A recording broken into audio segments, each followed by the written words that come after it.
ஒரு பெண் இனப்பெருக்க சிஸ்டத்தின் உள்ளே மில்லியன் கணக்கான ஸ்பெர்மின்கள் உதரோஸ் வழியாக பயணிக்கின்றன.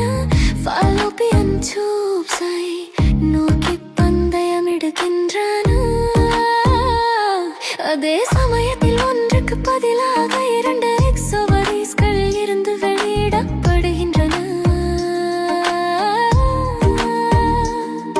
அவை டியூப்ஸ் வழியாக கீழே செல்லும் போது ஸ்பெர்மக்கள் எக்ஸை சந்திக்கின்றன மற்றும் 2 தனித்தனி ஃபர்தஸை நிகழ்கின்றன.